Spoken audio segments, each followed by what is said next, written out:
Ассалаумағалейкум, қалың елім, қазағым, армысыздар, алталаш алдарыңызда Серікжан Біләшұлы. Бүгінгі тікелей эфирімізде халықаралық аса ірі геосаяси жағдайларды талқылаймыз.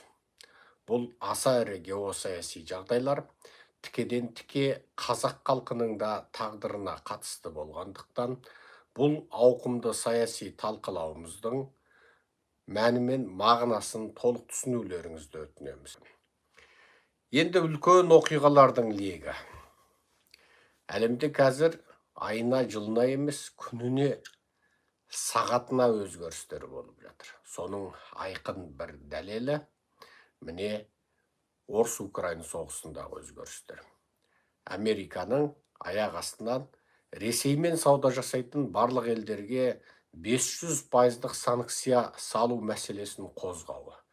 Бұл заң жобасы, заң актісі ретінде шыққалы жатқан бұл жобаға Конгресс тарапынан адамдардың әлден қалқараны хабарландырып құлағдар қыла бастауы.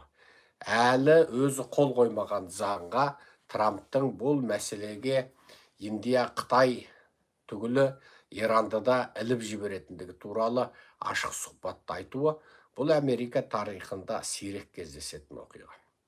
Ендеше жұрттың бәрі ойлайды. Ресейдің мұнайын ең көп алатын Иран, онсыз да қазір бетін бұрып, Канададан алғандығын алдыңғы лекцияларды айттық. Одан кейін енді ол Америкадан алғалы жатыр. Екі. Қытай екі бастан Роснефть мен Лукойлдан қатынасын үзетіндігін көрсетті де. Олар да Канададан ауыса бастады. Енді осындай орайда Трамптың Иран ділемдеген несі? Себебі Иранның диктаторлық режимі Қытайға мұнайын сутегін сатып отыр. Енді көп дүниежүзілік деңгейдегі ақпараттар назарға алмаған, қаламына түртпеген бір ел тұр, ол Қазақстан. Себебі Ресейден көмір сутек сатып алатын елдердің қатарында Қазақстан дейтін 20 миллион халқы бар бір диктатор ел бар. Ал бұл ел Ресейден оның алатын мұнай газының мөлшері жағынан халықараның қаламына ілінбейтін, назарына ілікпейтін, көзіне түспейтін ел болғанымен, бірақ бұл санкцияға Қазақстанның шарпылуы мүмкін. Себебі 20 миллион адамның тұтынуы да оңай тұтыну емес. Және бұдан беріп отырған ақша. Ресейге Қазақстанның жасап отырған көмегі жұрттың бәріне белгілі. Қытайдың тауарын қазақ жері арқылы Ресейге жеткізу. Еуропа Американың санкцияланған заттарын Қазақстан халықарадан сатып алып, содан оны бөлшектеп Ресейге жеткізу. Санкцияланған заттардың ішінде не бар?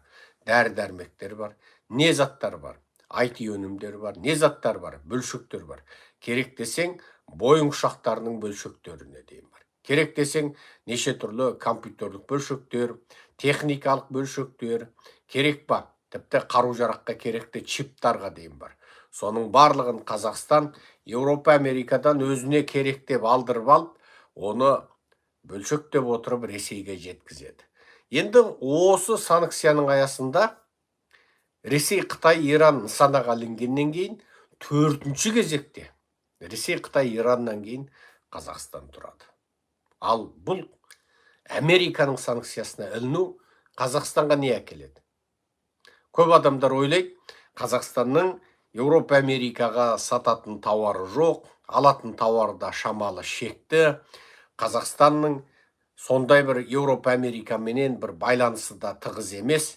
Бұл санкциядан бізге келер кетер жоқ дейді. Қарапайым халыққа келер кетер жоқ. Бірақ олигархтарға, Назарбаевтың әулетіне, Құлыбаевтың әулетіне, Тоқаевтың әулетіне, қазақ халқын билеп отырған жоғарыдағы қанішер бандиттік топтардың әулетіне бұл санкцияның салқыны сұмдық ауыр болмақ. Неге? Олардың шетелдегі ақшалары. Олардың қазақ байлығын оңды-солды шашып тапқан ақшалары. Ресей мен Қытаймен жұмыс жасап, байлықты шикізатты тонап тапқан ақшалары. Бұның барлығы ары қарай осы санкцияның найзасының ұшында тұрады. Демек, бұл бізге бір пайдалы жағдай. Қандай пайдалы жағдай? Біздің мынау қанішер жүйеден құтылуымызға, немесе қанішер жүйені батыстың найзасына іліндіріп, батыстың күшімен, батыстың қысымымен мынау қанішерлік, диктаторлық, фашистік жүйені құлатуға бұл бір үлкен орай деуге болады. Себебі халықаралық геосаяси жағдай үнемі әрқандай елдің ішкі жағындағы саяси өзгерістерге себеп болады. Халықаралық үлкен геосаяси жағдай пісіп жетілмесе, елдердің ішкі жағындағы саяси өзгерістерге орай тумайды. Оның айқын дәлелі Бірінші дүниежүзілік соғыста азаттыққа қол жеткізген елдер құлаған империялар. Дәлел. Екіншісі, Екінші дүниежүзілік соғыстан кейін азат болған елдер әлсіреген империялар. Арғы Бірінші дүниежүзілік соғысты айтып әуре болмайық. Бергі Екінші дүниежүзілік соғыс кезінде бүкіл дүние жүзінде азат болған Азия, Африка, Латын Америка елдеріне назар салыңыздар. Солардың барлығы дерлік кеше империалистердің тепкісінде жатқан, шикізатын тонатқан, рухани құлдыққа түскен жер асты байлығы немесе аграрлық өнімдеріне дейін империалистік елдерге кәдімгі шикізат күйінде тоналғандық деңгейде шығарылып отырған елдер болады. Басқасы басқа. Гитлердің соғысынан бұрын азуын айға білеген күн батпас империя Ұлыбритания біріккен хандығы, мен бұл арада королдығы деп айтпаймын, патшалығы деп айтпаймын, Ұлыбритания біріккен хандығы, сол кезде Екінші дүниежүзілік соғыстан кейін кәдімгі қатардағы Еуропадағы елдердің бірі болды да қалды. Яғни Англияның, Ұлыбританияның ұлылығына көлеңке түсті. Сөйтіп, дүниенің локомотиві болып, дүниенің қошқары болып, бүкіл дүние экономикасы мен финансының, керек па кино өнерінің, әдебиетінің, мәдениетінің, бүкіл ғылым технологиясының қозғаушы күші болып Америка ғана қалды. Англия артқы жаққа қарай шегінді. Базары тарады, бетінен әр, жүзінен ажар кетті. Міне империялар кеткеннен кейін қайтты. Индияның толыққанды азаттыққа ұмтылуы, Африкада отар елдердің, Францияның, Германияның, Англияның ықпалынан құтылып азаттыққа ұмтылуы, Латын Америка елдерінің азаттыққа ұмтылуы және жан сандарының күрт артуы. Сөйтіп, кеше Екінші дүниежүзілік соғыстан бұрын әлемдік геосаяси картада айтар сөзі жоқ, алар орны жоқ елдер енді кәдімгідей дүниежүзілік геосаяси жағдайда әңгіме айта алатын, өз ұстанымын көрсете алатын, халықаралық геосаясатқа ықпал ете алатын деңгейге жетті. Соның айқын дәлел, кеше ғана империалистердің тепкісінде жатқан Қытай, Совет одағының қолдауыменен Қытай Халық Республикасы болып құрылғаннан кейін, енді артынан іле-шала тағы да Америкадан атом физикасын оқып қайтқан Қытайдың атом бомбасын жаруы, іле-шала сутегі бомбасын жаруы Қытайды бүкіл әлемдік геосаясаттағы және атом қару бар елдердің санатындағы елге айналдырып шығара келді. Яғни дүниеде ойламаған жерден өзгеріс болды. Күні кеше ғана дүниеге қауіп төндіре алмайтын аграрлық ел, өгізбен соқа сүйреп жер жыртып жүрген Қытай бір-ақ күнде атом бомбасы және сутегі бомбасы бар елге айналып шыға келді. Көрдіңіздер ме? Атом бомбасы және сутегі бомбасы бар елге айналып шыға келді. Ал Бірінші дүниежүзілік соғысқа қарай кері шегінсек, Бірінші дүниежүзілік соғыста мәлкіл деген қирауға дайын тұрған екі империя бар еді. Біреуі Ресей империясы, екіншісі Осман Түрік империясы. Ресей империясы әбден мәлкілдеп тұрған кезде, соғыста жеңілгенде, Германияның ханының, яғни Германия патшасының көмегіне сүйенген Ленин Ресейде бірінші Совет социалистік республикалар одағын құрып шыға келді. Ал Осман Түрік империясы ыдырап, Осман Түрік империясының ілкіндегі бүкіл елдер тәуелсіздік алып үлгерді. Түркия өзінің соқа басын ғана сүйреп, әзер дегенде әупірімдеп жанын сақтап қалды. Міне бұл халықаралық үлкен геосаяси жағдайлардағы үлкен өзгеріс. Бірінші дүниежүзілік соғыс пенен екінші дүниежүзілік соғыстың нәтижелеріне назар салсаңыздар, енді қазіргі орыс-украин соғысын біз үшінші дүниежүзілік соғыс деп қарауымызға болады. Енді осы үшінші дүниежүзілік соғыс кезінде бізге қандай жақсылық, жаңалық, өзгеріс болуы мүмкін? Ол біздің шын мәніндегі азаттығымыз қолға келуі мүмкін. Қандай азаттық? Бүкіл Орта Азияның Ресейдің ілкінен құтылуы. Тіпті Ресейдің толық бодандығында жатқан Татарстан, Башқұртстан, Шешенстан, Якутия, Ноғай, осы сияқты халықтардың барлығы Ресейдің бодандығынан құтылуы мүмкін. Көрдіңіздер ма? Бұның барлығы Орыс-Украин соғысы. Яғни біз шайтатын үшінші дүниежүзілік әлемдік соғыстың бізге беретін пайдасы болуы бек мүмкін. Оны алда уақыт көрсетеді. Қазір соғыста қандай сұмдық өзгеріс болып жатыр дегенде, міне осы соңғы 1-2 тәуліктің ішіндегі үлкен өзгеріс, ол Зеленскийдің тақтан кету мәселесі. Трамп билікке екінші мәрте, яғни 47-ші кезекті президенті кезінде шығар-шықпастан Зеленскийдің кетіру керек, мысалы немесе Украинада сайлау өткізу керек деген әңгімені қозғағанын білесіздер. Менің сол кездегі лекцияларымда ерінбей тауып тыңдасаңыздар, мен ол кезде де бұл көзқарасымды айттым. Енді қазір Зеленскийді кетіру керек деген әңгіме Америка тарапынан қозғалудан бұрын қайдан қозғалушы еді? Ресейден қозғалатын. Ресейде үнемі орыс тілді ақпараттарда, немесе орыстар сатып алған бүйрек орысқа бұратын, бірақ батыстың медиаларында жұмыс істейтін аталмыш зерттермен журналистер жазатын медиаларда Украинадағы коррупция, Украинадағы шіріктесу туралы әңгімелер қозғалғанда, оларда не айтатұғын? Зеленский кету керек дейтұғын. Кету керек дейді. Тіпті мен сіздерге бір лекциямда отырып айттым. Бір қонағасыдан қайтып, қасымызда бір жақсы бауырымыз бар. Метрода тұрмыз. Нью-Йорктың ана басына, мына басына қонаққа бардық. Сонда метрода түннің бір уағы. Вокзалда ешкім жоқ. Сосын бір шал келіп сөйлесе қалды. Сөйлесе қалсақ, орыс шал 80 жылы Америкаға келген. Әлгі орыс шалдың өзі айтады, Украинада коррупция дейді. Мен айтам, Украинада коррупция болса да, коррупция болды деп Ресейдің басып кіруі дұрыс па деймін ғой. Яғни бүкіл орыс тілді медиада орыстың басып кіруі анау-мынау деген әңгіме айтылмайды. Сол замандарда не айтылды? Украинаның коррупциясы айтылды. Неге? Зеленскийді кетіру керек.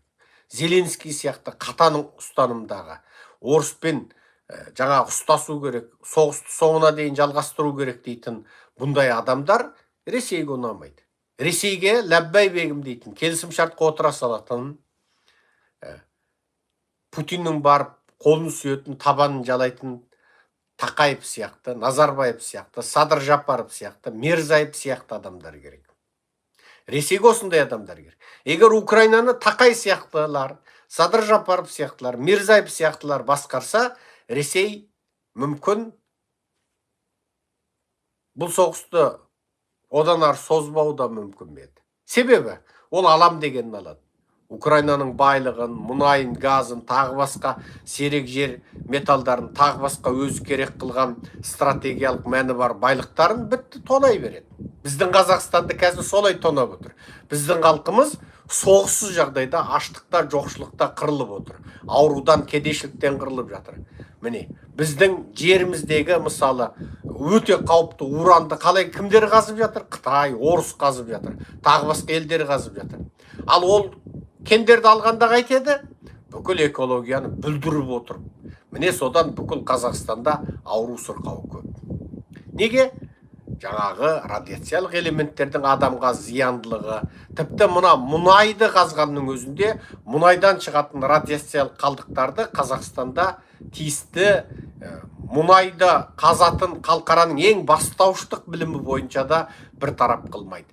Мұнайдан шығатын радиациялық қалдықтар, адамға зиянды биохимиялық қалдықтар бізде Ақтауда, Жаңаөзенде, Атырауда, Ақтөбеде, Оралда, Қызылордада, ашық далада жатады. Ал шетелде оны бәленбай мәрте биологиялық тазартады, бактериямен тазартады.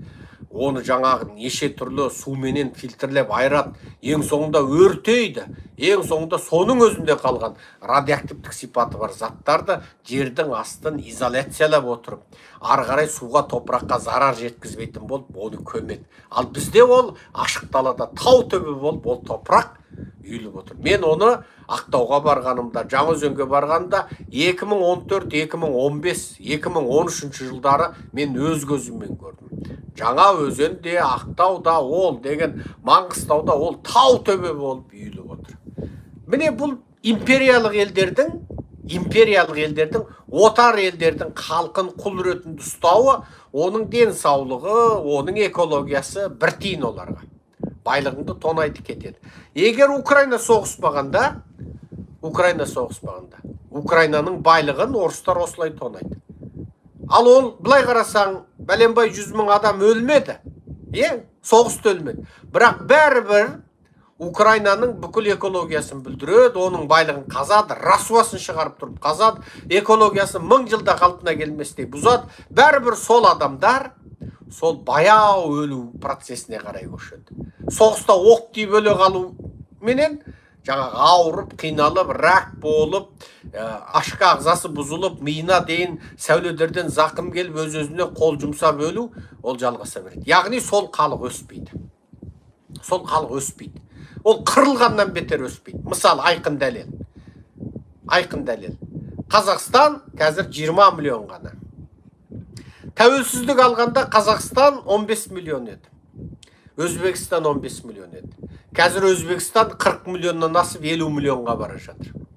Ал Қазақстан 15 миллионнан өсіп 20 миллион болды. Бізден орыстар кетті, бірақ орнына оралмандар келді ғой. Орыс кеткенмен оралман келді.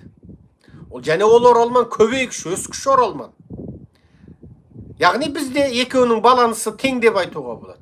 Ал соның өзінде де біз неге өспей отырмыз? Неге аш жалаңаш жұмыссыз өзбек қазақ жеріне келіп, егін егіп, темекі егіп, бидай егіп, құрылыста, стройкада жұмыс істеп, тентіреп жүрген өзбек Ресейге, Түркияға қаңғып, Еуропа, Америкаға, Кореяға қаңғып жұмыс істеп жүрген өзбек 2 жылда бір кеп келіншегін бір искесе, искейтін, тіпті искемесе тек алыстан телефонмен искесетін өзбек қалайша 40 миллион, 50 миллион болды. Ал күні түні қатынның құшағын алып жатқан қазақ неге өспейді?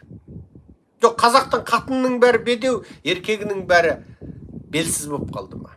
Бұл жердегі әңгіме бізді міне аурумен, созылмалы аурулармен, радиоактивтік аурулармен, біз білмейтін тағы басқа ауруларменен Қытай, орыс империалистері халқымызды улап, біздің халқымызды өсірмей отыр. Біздің халқымыз сол қазірдің өзінде кем дегенде 40-50 миллион болатын әлемдегі орташа деңгейдегі ірі жан саны бар халықтарға жететін халық едік, 20 миллионнан аспай отырған себебіміз осы.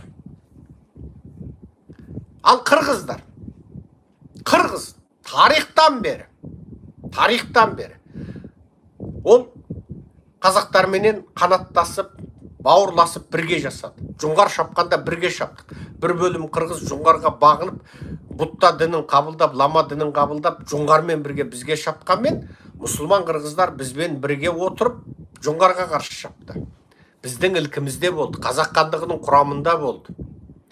Енді осы қырғыз бауырларымыз міне 2025 жылы міне 7 миллионнан асыпты. Ал тарихта қазақтардың ең көп кезінде қырғыздар қалай еді? Олар біздің 10-нан бірімізге де, 20-дан бірімізге де жетпейді. Қазақ хандығы кезінде қазақ хандығы қазіргі территориядан да асып, анау Қырымға дейін билеп тұрған кезінде, қазіргі орыс пен Украин таласып отырған Қырымға дейін қазақ хандығы жіберген сұлтандар барып, Қырымды билеп, Қырым хандығын басқарып тұрған кезінде қазақтар бүкіл Еуропа мен Азияның ортасын лықсытып толтырып тұрған кезде, ол кездегі қырғыздардың жан саны біздің бір руымыздың ғана жан санындай болған. Бір руымыздың жан санындай болған. Қазір қырғыз халқы өсіп, міне мен қырғыз халқының өскеніне қуанамын, мен қырғыздан арман қуанамын. Міне қазақтардың жартысына жетіпті. Ал қазақ өспей қалған. Қырғыздан 10 есеге дейін, тіпті тарихтың ең бір мықты кезеңдерінде қырғыздан 20 есеге дейін көп болған қазақ халқы қазір небәрі қырғыздан 2 есе көп халық болды. Ал Совет одағы алғаш құрылған кезде Орта Азиядағы сарттар 200 мың ғана болған.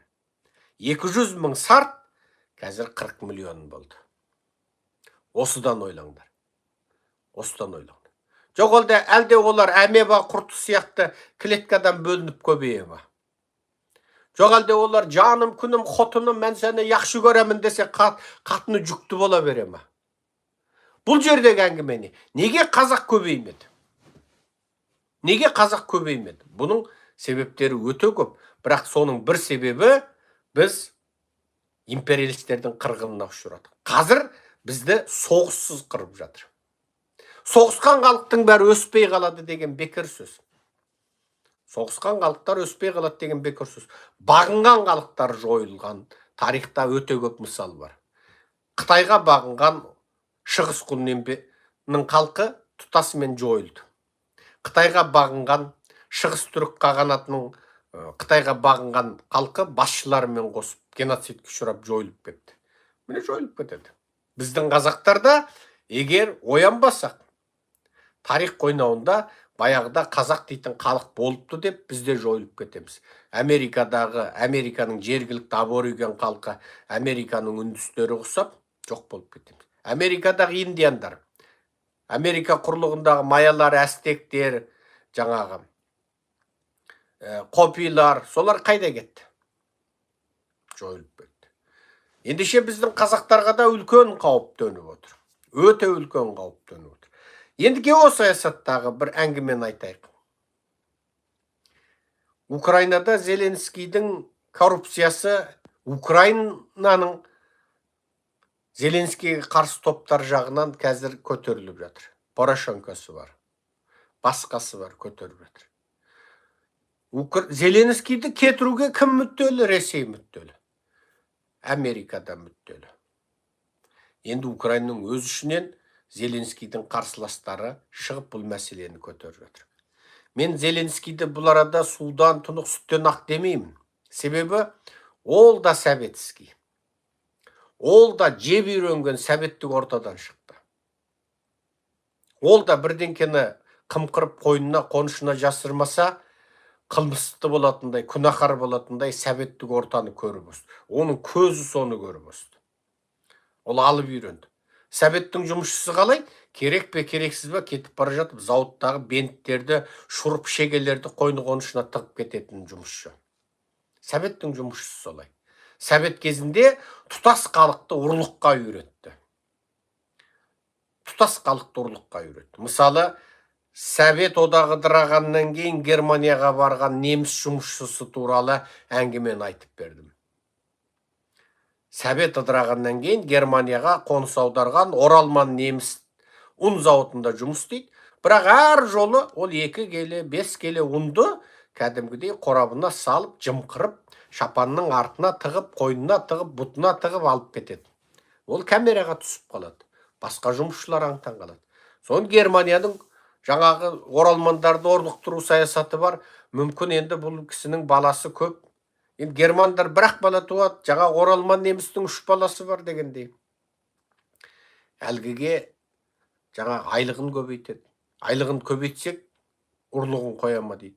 Бас салып жаңа ұрысың деп полицей шақырып жіберейін десе, келіңкіремейтін сияқты. Бөлек тәрбие, орыстың тепкісінде көрген, ұзақ жыл ата-бабасы орыстың бодандығында болған неміс болғаннан жаны ашып тағы тұр. Әлгі қоймайды. Айлығын тағы да көбейтеді. Тағы қоймайды.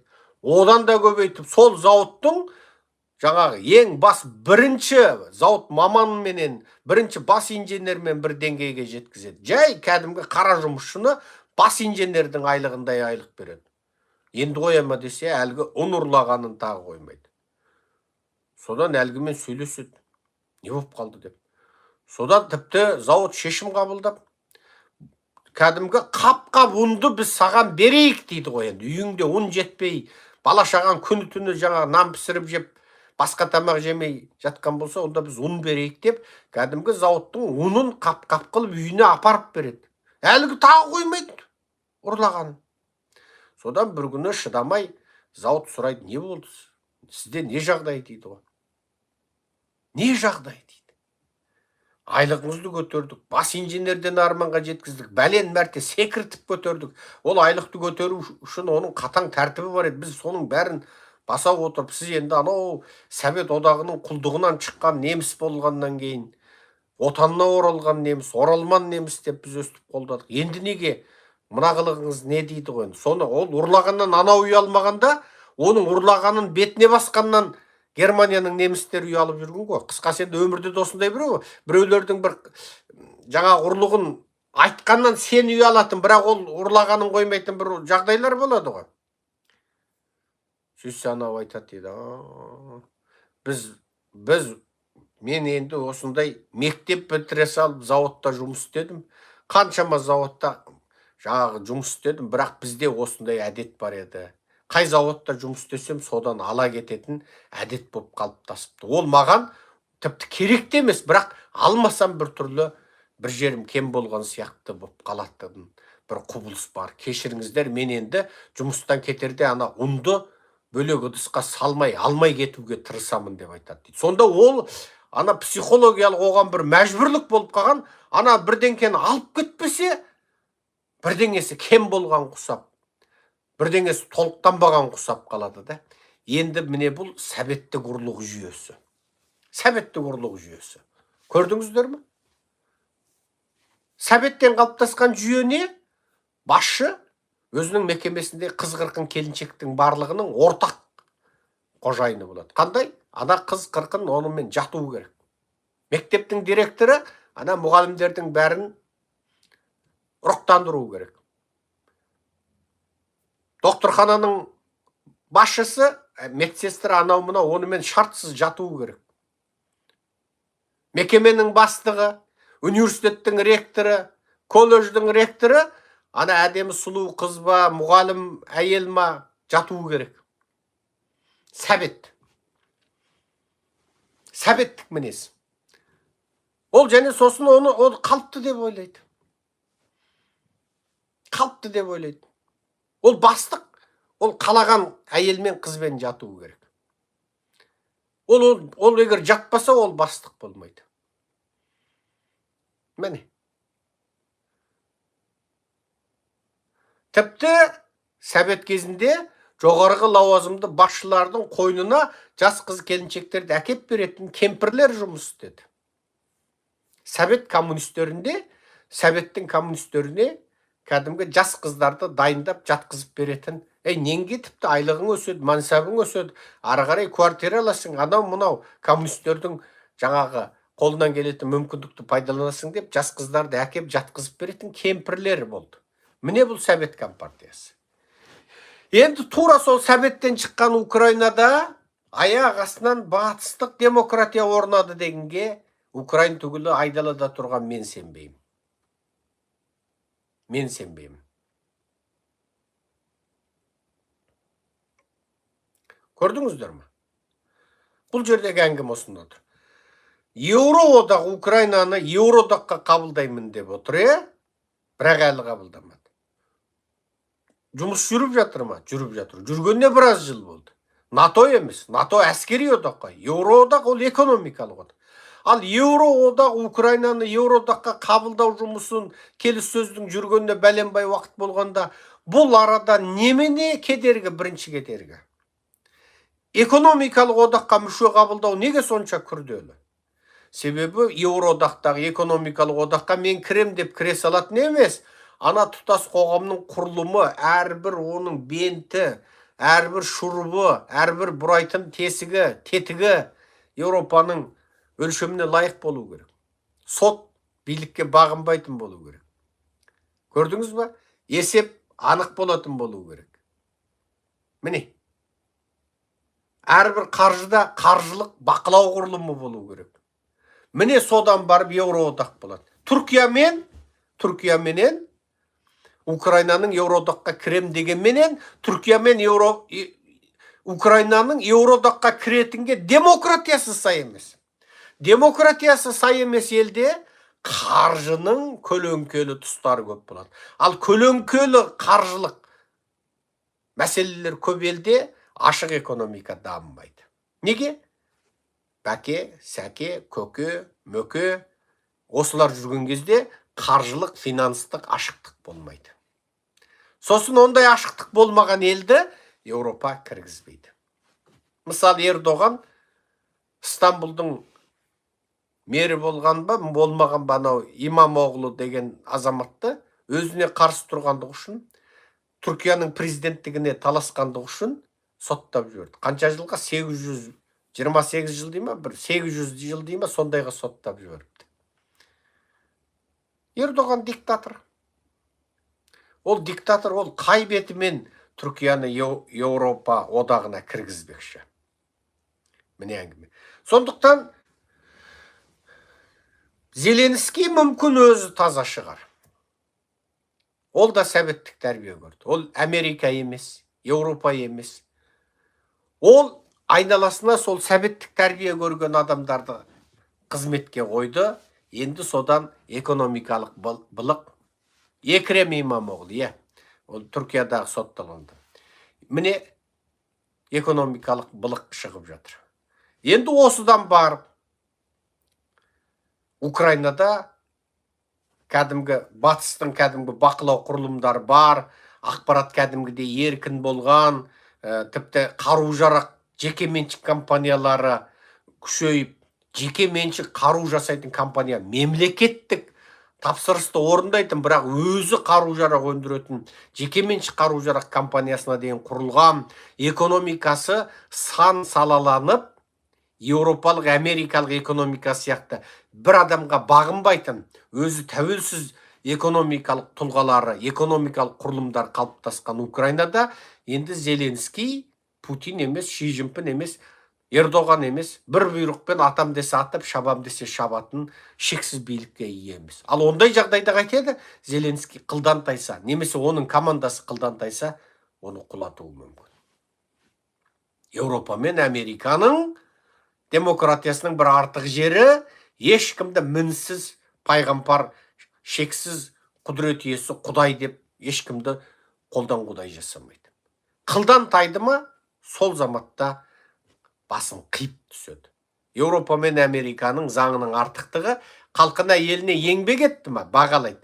Бірақ сен немесе сенің командаң қылдан тайды ма, істі бүлдірдің ба, қырқып түседі. Кім мінсіз дейді, Нұрағамды деген сияқты жағымпаз ақындар шықпайды ол кезде. Газабектің бір өлеңін мен сіздерге осыдан 3-4 ай бұрын әрбір сөйлеміне дейін оқып отырып, әрбір сөзіне дейін түсіндіріп отырып, бір лекция сөйлегем. Тыңдадыңыздар ма, жоқ па? Тыңдасаңыздар, сол лекциямды қайта тауып тыңдаңыздар. Бөлісетіндер болса, соны қайтадан бөліссеңіздер болады. Сонда мен не дедім? Сол жаңағы кім мінсіз дейді, Нұрағамды деп, Нұрсұлтанды қолдан Құдай жасап, не көрдіңіздер ма? Қолдан Құдай жасап отырып табындырды. Ал міне Зеленскийдің қазір оның командасының былықтары ашылып жатыр. Қазір бұл былық батыстық саясаткерлер менен медиалардың назарына ілігіп жатыр. Украинаның өзінде Зеленскийдің қарсыластары бұны дыңғырлатып жатыр. Енді осыдан барып не кетеді? Не Зеленский айналасындағы адамдарды кәдімгі көзін жұмып тұрып турау керек болады. Неге? Былықты ма? Сол адам кету керек. Ол Зеленскийдің өзін және командасын, басқа командасын сақтап қалуға керек. Немесе Зеленскийдің тұтас командасы кетуі мүмкін. Зеленский өзі де кетуі мүмкін. Енді жалғыз амал бар. Енді Зеленскийде біз білгенді Зеленский білмей отыр деп айта алмаймыз. Оның да қасында бәленбай құлағына сыбырлайтын ақылшысы бар. Енді сол жақсы көрсе де, ескі жолдас болса да, қанды көйлек ескі серігі болса да, соны көзін жұмып тұрып, басын шаптырады. Яғни заңға сен жедің ба, жеп қойдың.